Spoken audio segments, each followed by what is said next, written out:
Tous les ans en hiver se joue dans d'innombrables familles le même rituel. Non, nous ne parlons pas de la fête chrétienne de Noël, mais de cette orgie qui accompagne le plus souvent cette réunion de famille. Petit déjeuner, déjeuner, gâteaux et dîners se succèdent presque sans discontinuer, avec tout juste de courtes pauses entre chaque repas par souci des convenances. Malheureusement, on se gave souvent jusqu'à la dernière limite, et quand on croit l'avoir atteinte, on s'entend soudain dire « Dis, tu peux me repasser le flan à la crème, purée que c'est bon !» Mais fatal pour notre ligne en particulier, et le métabolisme du sucre en général. Parce qu'il en est ainsi en Europe depuis de nombreux siècles, l'homme a cherché dans la nature un remède pour limiter les effets négatifs de cette gloutonnerie et a trouvé une herbe dont l'odeur est presque un symbole de la période hivernale, la cannelle.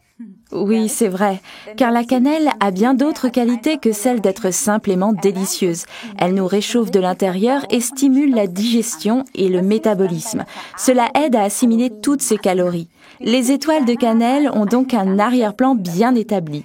C'est pourquoi il est recommandé de boire Forever Blossom Herbal Tea, dont la cannelle est le principal ingrédient, avec l'article numéro 49. À chaque fois qu'on veut remédier aux effets d'une période de jeûne, ou bien ceux d'un régime ordinaire, ou encore quand il ne s'agit plus vraiment de se restreindre. Découvrez grâce à cette tisane pourquoi depuis 5 millénaires, les hommes font confiance à cette épice qu'on appelle la cannelle.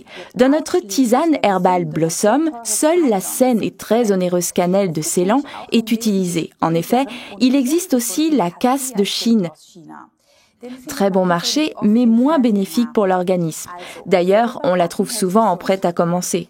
Alors il faut mieux rester en bonne santé en faisant soi-même ses gâteaux. Mais voilà, maintenant l'ingrédient principal qui donne son nom au Aloe Blossom Herbal Tea, les fleurs de l'aloès. Ces fleurs légèrement basiques sont les bienvenues après une journée stressante et saturée en acidité. Mais en ce qui concerne cette tisane, la sagesse des plantes est loin d'être épuisée, car dans les sachets fermés hermétiquement se trouvent des zestes d'orange odorants, des clous de girofle, des feuilles de ronces, du fenouil, du gingembre, de la cardamome et de la camomille. Cette mixture contient des huiles essentielles légèrement stimulantes et volatiles, ce qui explique le conditionnement unitaire. Si on prend le temps de s'informer sur Internet à propos de ces plantes, on se rend compte qu'en l'occurrence, on est tombé sur un véritable filon. Et on s'aperçoit aussi que l'on ne retrouve pas ces épices dans les plats de Noël seulement pour de simples raisons de goût. C'est pourquoi l'Aloe Vera Blossom Tea, article numéro 49, est stimulant, même sans caféine. Sur l'emballage, on indique un sachet par tasse. Ceux qui aiment un goût intense y trouveront leur bonheur. Mais nous deux préférons la boire dans 1 litre d'eau. On peut le mettre sur le feu le matin et le boire froid sans problème dans la journée. Dans les mois chauds d'été, on peut en faire un délicieux punch aux fruits avec un mélange aux myrtilles ou aux framboises congelées qu'on peut trouver au supermarché. C'est exactement ce qu'il faut pour votre prochaine fête en plein air. Mais la meilleure, la plus délicieuse des recettes pour les mois froids de l'hiver vient d'Ilse Paulsen, cadre supérieur de 78 ans vivant dans le nord de l'Allemagne. Son tuyau, un sachet d'Aloe Blossom Herbal Tea dans un thermos avec une tranche de pomme et un doigt de rhum. Là, il n'y a pas que la cannelle et le gingembre qui réchauffent. Résumons-nous.